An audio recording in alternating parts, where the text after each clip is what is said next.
à tous, bienvenue dans cette nouvelle vidéo. Vous avez pu le voir dans ces premières images, on se retrouve sur un chantier de broyage forestier, un chantier de broyage de plaquettes. Plutôt atypique puisqu'on se retrouve avec des péniches. On est au nord de la France, un chantier à l'entreprise Biver que j'avais déjà filmé il y a quelques années avec un camion Noremat.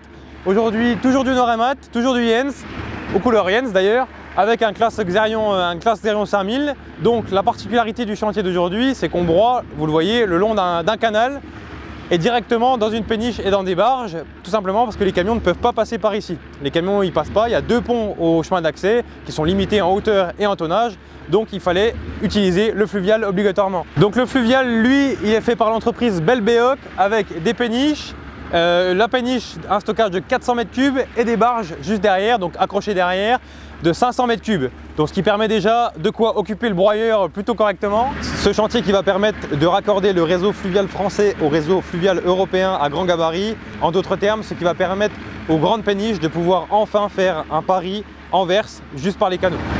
En ce qui concerne le chantier de broyage, on retrouve un Xerion 5000 track WC avec un broyeur Noremat D841, donc 1,40 m de table pour 82 cm de diamètre. Donc on est avec l'entreprise Biver, comme je vous le disais tout à l'heure, ils sont équipés de 5 broyeurs à plaquettes de chez Noremat. Et aujourd'hui on est sur du frêne et du peuplier principalement. Donc pour remplir la péniche plus la barge, on est à peu près aux alentours des 4 heures pour les 900 m3, ce qui amène déjà du bon débit de chantier en poste fixe comme ça. Vous avez pu voir ou entendre des fois le Xerion peut-être peiner un petit peu, c'est un choix du chauffeur de travailler au couple. Donc il travaille à 850 tours par minute prise de force, ce qui lui a permis à peu près un gain de 30% de consommation de carburant, et au prix du carburant aujourd'hui, je pense que c'est plutôt important.